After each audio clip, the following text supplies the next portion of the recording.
ગુજરાત યુનિવર્સિટીની હોસ્ટેલ રોગોનું ઘર બની ગઈ છે। હોસ્ટેલમાં રહેતા વિદ્યાર્થીઓ ડેન્ગ્યુ અને મેલેરિયાના તાવના શિકાર બની રહ્યા છે। તેમ છતાં યુનિવર્સિટી તરફથી જાહેર આરોગ્યના પગલાં લેવામાં આવતા નથી। પરિણામે હોસ્ટેલમાં રહેતા 10 થી વધુ વિદ્યાર્થીઓ ડેન્ગ્યુ અને મેલેરિયાની લપેટમાં આવી ગયા છે।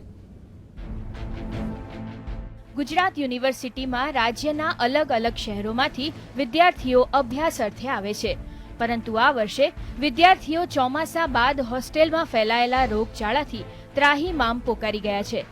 વિદ્યાર્થીઓએ અનેકવાર વોર્ડન તેમજ યુનિવર્સિટીને ફરિયાદ કરી હોવા છતાં કોઈ જ પગલાં લેવાયા નથી, જેથી કેટલાક વિદ્યાર્થીઓએ રોગના ભરડામાં ન સપડાવવા માટે અભ્યાસ અધવચ્ચે મૂકીને વતન જવાનું યોગ્ય માન્યું છે।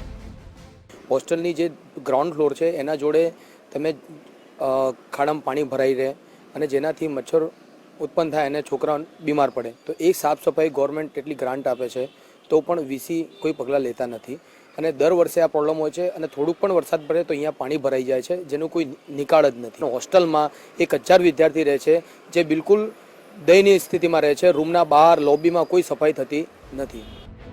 હોસ્ટેલમાં પાણી ભરાયેલું પડ્યું છે તો ક્યાંક મેદાનમાં ઘાસ ઉગી નીકળ્યું છે, જેની કોઈ જ સફાઈ થતી નથી, જેથી મચ્છરોનો ઉપદ્રવ પણ ઘટતો નથી અને પરિણામ ભોગવવાનો વારો વિદ્યાર્થીઓને આવે છે। યુનિવર્સિટીના સત્તાધીશો ખાલી વાતો જ કરે છે, પરંતુ આગળ કોઈ જ કામ થતું નથી। તેના કારણે પરીક્ષાના સમયમાં અત્યારે પોતાની કોલેજની ઇન્ટરનલ એક્ઝામ ચાલુ છે ત્યારે કેટલાક વિદ્યાર્થીઓને આના રોગના પ્રતિકારકને કારણે પોતાના વતન પરત જવું પડ્યું છે અને તેની સારવાર ત્યાં જઈને લેવામાં આવે છે। અહીંયા યુનિવર્સિટીનું અર્બન હેલ્થ સેન્ટર છે, ત્યાં પણ એને પૂરતી સારવાર મળતી નથી।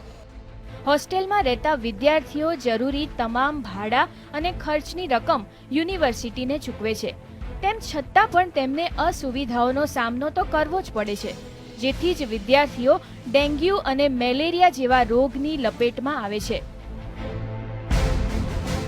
કેમેરામેન જીતુભાઈ મકવાણા સાથે પ્રતીક જાદવ, GSTV, અમદાવાદ।